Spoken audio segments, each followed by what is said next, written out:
Então, né, já que eu tô com maior preguiça, vamos falar de mais um livro. Gente, e esse, Jonas, definitivamente ele me representa total, 100%. Então, resumindo, né, qual que é a história de Jonas? Jonas era um profeta, né, e aí Deus manda ele pregar a palavra para Nínive, que era um povo super cruel, super sem valores, que blasfemava de Deus, que adorava, né, tinha lá outros deuses, outras crenças e tal, e eles eram bem, bem cruéis mesmo. Além de tudo isso, assim, eram inimigos, né, do povo de Israel, que era a nação de Jonas, né, resumindo. E aí Deus chega para Jonas e Jonas, vai lá e pega a palavra para Nínive. E aí, o que Jonas fez? Jonas fez o que todos nós fazemos. Tipo assim, a gente não vira e fala assim pra Deus. Ou para as coisas, às vezes, que a gente sabe que tem que fazer na nossa vida, né? A gente não fala assim, pô, ó, eu não vou fazer não. A gente não se posiciona, né? Deus manda a gente fazer as coisas, a gente sabe que tem muitas coisas que a gente deveria fazer espiritualmente, intelectualmente, e para nossa saúde, enfim, no geral. A gente não se posiciona, a gente não fala, mas internamente o que a gente faz? A gente fala assim, foda-se, eu não vou fazer. Eu não vou fazer, não adianta, eu não vou fazer. E como, né, todos os profetas têm essa mensagem da obediência, Jonas é o primeiro profeta, cara, que não obedece. Cara, resumindo assim, Jonas, cara, ele é humano, ele é gente como a gente, ele me representa, e representa acho que a maioria de todos nós. E ele mostra uma segunda faceta da desobediência, porque muitas vezes a gente pensa na desobediência assim como uma afronta, né? É a pessoa que oferece resistência. Mas muitas vezes a desobediência é fugir, é não fazer o que precisa ser feito, ou até ignorar, assim, a mensagem, né? Então, no caso de Jonatas, o que ele fez? Tipo assim, ele não virou pra Deus, não, pelo menos não está registrado na Bíblia, porque ele virou e falou assim, ó, não vou. Ele pegou um barco, Jonas, enfim, o que ele fez? Deus mandou ele, tipo, ir pra direita, que era Nínive. Ele pegou um barco pro lado totalmente oposto o que Deus mandou, pra fugir. Aí, o que acontece? Ele pega o barco e Deus, né, fala assim, Jonas, então você não quer ir lá pregar a palavra, então você vai me desobedecer mesmo. Então tá bom. Se levanta uma grande tempestade sobre aquele... E aí, galera fica desesperada, começa a jogar o carregamento pra acalmar o mar. E nada. E Jonas dormindo, cara, dentro do barco, de boa. Tipo assim, de boa. O capitão do navio vai lá, acorda Jonas, fala assim, vem ajudar que o bicho tá pegando aqui, meu filho. E aí, no fim, no resumo da ópera, Jonas chega e fala assim, tudo isso tá acontecendo por minha causa, porque eu desobedeci. E aí, Jonas fala assim, tudo está acontecendo porque eu desobedeci, eu fui desobediente, né, a um chamado do Senhor, né? E aí os caras, porra, Jonas, mas por que você não avisou, mano, que você era profeta e agora a gente tá aqui tudo se lascando por sua causa? Enfim, aí continuar tentando lutar com a tempestade, chegou a hora que Jonas fala assim, me joga no mar. Então, nisso, você vê assim, cara, Jonas, é um de nós, gente. Pelo menos assim, eu me identifiquei muito. No sentido assim, que ele foi lá, desobedeceu. Deus falou, vai lá, prega pros infiéis. Ele, não vou pregar, não. Dentro dele, ele falou. Então, aí ele vai, foge, pega um caminho totalmente oposto ao que Deus pediu pra ele. Só que quando o bicho pegou, né, a coisa pegou, ele falou assim, não, eu sei que isso tudo é culpa minha, porque eu desobedeci, né? Você vê o que em Jonas, cara? Você vê sinceridade. Você vê uma pessoa que assume as consequências do erro que cometeu. ele falou a verdade tanto para os marinheiros e uma pessoa também disposta, sim, a se sacrificar pelos outros. Por isso que ele falou, me joga no mar que tudo isso vai passar, porque a culpa é minha. E aí, olha que né, coisa que eu vi.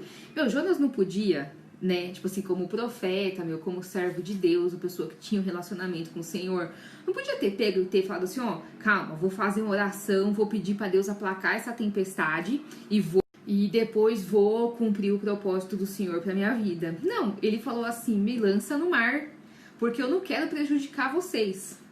Mas eu não vou pedir para Deus aplacar, primeiro porque eu tô errado, e segundo porque eu não quero. E segundo porque eu não quero ir para Nínive pregar para aquele povo. Eu prefiro morrer do que pregar para aquele povo. Entendeu? Então, assim, cara, isso é muita sinceridade. E olha, se é uma coisa que eu aprendi de experiência própria, na minha curta vida, na minha curta caminhada cristã, é que Deus dá muito valor pra sinceridade. Muito, muito, muito valor por sinceridade. Assim, opinião 100% minha. Eu acho que Deus poupou a vida de Jonas, em primeiro lugar, porque Deus amava Jonas, né? Assim como ama todos nós. Mas em segundo lugar, porque ele viu sinceridade, porque é difícil encontrar sinceridade. Então, e aí, Deus manda um peixe. Então, gente, isso daí, assim, é pela fé, né? A gente crê pela fé, porque se imagina, um peixe, mandou um grande peixe que engoliu Jonas. Jonas foi para dentro das entranhas do peixe. Então, imagina como se, pensando assim, cara, devia ser um peixe muito diferente dos que tem hoje, porque se Jonas conseguiu passar pela boca, passar pelos dentes e chegar no estômago sem se cortar, sem se machucar, né, vivo, é puxado, né, de acreditar. Mas nós cremos pela fé e o que importa também é a lição, né, da história. Então Jonas fica 3 dias e 3 noites dentro do estômago do peixe, né, até que ele se quebranta e clama socorro a Deus. Aí beleza, o peixe vomita Jonas em Nínive, tipo assim, pra você não ter trabalho. E, cara, Jonas começa a pregar, finalmente obedece, começa a pregar a palavra do Senhor. E Jonas tem uma surpresa. E, cara, Jonas foi assim, tipo, cara, vou fazer o que Deus tá mandando, vou cumprir essa obrigação, né? Pra não acabar com a minha vida. Esse povo é ruim e não merece eu acabar com a minha vida por conta deles. Vou obedecer, mas eu já sei que não vai dar em nada. E aí, cara, pra surpresa de Jonas, né? Pra Jonas levar, tipo assim, um tapa na cara. O povo não se arrepende. E, cara, isso não é muito verdade do que acontece nas nossas vidas. E aí, não só se arrepende, cara, como assim, se arrepende com pano de saco, com cinza, com jejum, tipo assim, barba, cabelo e bigode. E se tornaram, assim, inclusive, mais fiéis, mais obedientes. Se tornaram, inclusive, muito mais fiéis do que o próprio povo de Israel, que era a nação escolhida. Então, isso, o que nos mostra, né, cara? Só Deus conhece o interior das pessoas. A gente julga pelo que a gente vê a gente julga pelo que a gente vê de fora, cara, mas só Deus conhece o interior. Só Ele sabe o profundo de cada um. E como diz lá em Hebreus, a palavra de Deus é viva e eficaz. E ela penetra até a divisão da alma e do espírito, das juntas e medulas. E ela é mais afiada do que faca de 2 gumes. Então, assim, a gente subestima as pessoas e subestima o poder da palavra. Quem somos nós para dizer, cara, que pessoa X, que a pessoa X não vai conseguir mudar e que a palavra não tem poder para mudar a pessoa X? Então, realmente, é assim, a obediência, gente, ela é o canal, sabe, assim, não importa se a pessoa vai obedecer ou não. Não importa se a palavra vai ser eficaz ou não. Vamos lá, cara. Galera se converte. Fica lá, crente fiel, de carteirinha, entendeu? De culto de segunda, de quarta e de sexta na igreja. E Jonas fica puto. Jonas pega e se isola. Ele vai pra um campo afastado. E aí Jonas pega, vai pra um canto isolado. E aí ele abre o coração com Deus. E fala assim, Deus, tá vendo? É por isso que eu não queria vir.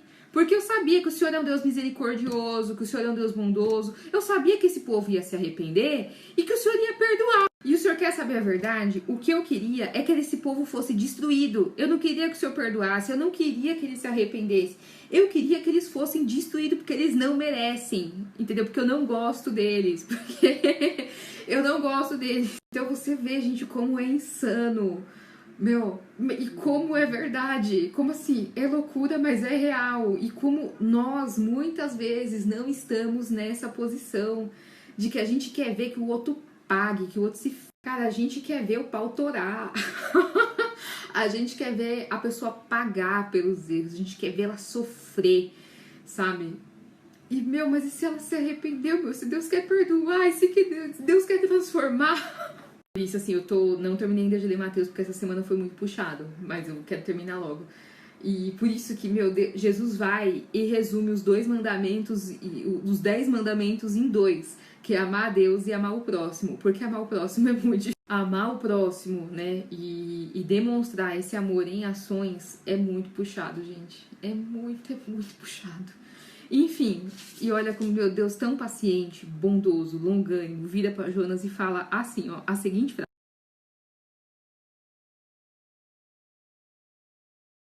Você vê, meu, ó, é razoável esse teu ressentimento?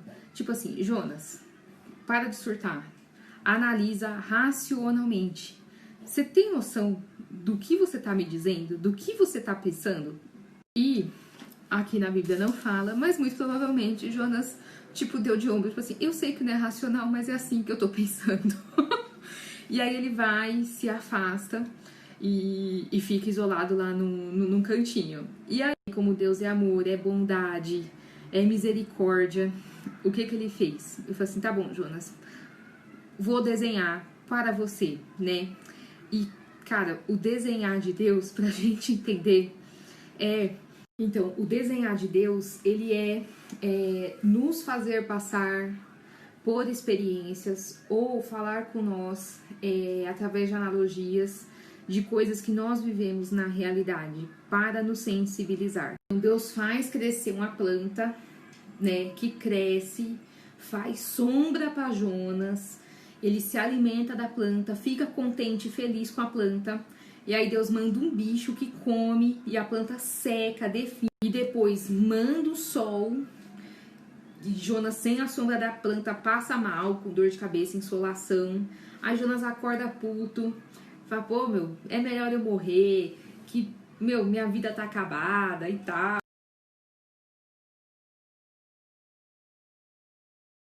Você vê, cara, Jonas desejou com toda a sua alma morrer. Né? Então, tipo assim, ele tava muito puto, ele tava muito desgostoso. Tipo assim, a vida dele não tinha mais valor, nada mais fazia sentido. E aí Deus fala assim, Jonas, é razoável? E aí Jonas responde, sim, é justo sim. E Deus fala assim, cara, essa boboreira aí, fui eu que fiz nascer, fui eu que fiz crescer pro seu bem. E é só uma planta. E Deus fala assim, ó, meu, de graça dei a boboeira para você, pro seu bem. Em uma noite pereceu, tirei, porque tá na minha mão. Eu sou o dono de tudo, eu tenho o controle de tudo. E você ficou triste, sofreu, né? Então, cara, você sofreu por causa da morte de uma planta, né? E não só pela planta, pelo bem-estar que a planta proporcionava para ele. Ele falou assim, e aí Deus fala, não vou ter eu compaixão da cidade inteira de Nínive. E aí ele fala, né? Deus fala aqui, ó, e não hei de ter eu compaixão da grande cidade de Nínive, em que estão mais de 120 mil homens que não sabem discernir entre a mão direita e a mão esquerda. Então, assim, meu, eles não sabem. Então ele fala assim, Jonas, você quer que esse povo morra, você quer que eu castigue, você quer que eu consuma, sendo que eles não tiveram a oportunidade de se reconciliar, a oportunidade de viver uma vida diferente. Então, o que isso nos mostra, assim, sabe? Cara, Jonas era um profeta. Jonas era um cara sincero, correto, que gostava das coisas certas. Jonas não era uma pessoa. Mas qual que foi o erro de Jonas?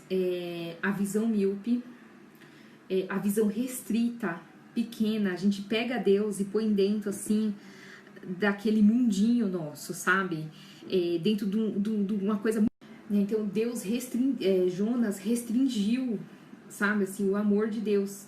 E mais do que isso, ele se colocou como juiz, sabe, assim, ele elegeu critérios, então ele elegeu critérios através dos quais ele colocou o povo de Nínive numa condição de que eles não eram dignos de ter a salvação e o perdão dos pecados deles e uma vida abundante no Senhor. E eu acho que esse é um erro que eu incorro muitas vezes. E é uma característica, geralmente, de quem foi criado na igreja, de quem nasceu e cresceu no evangelho.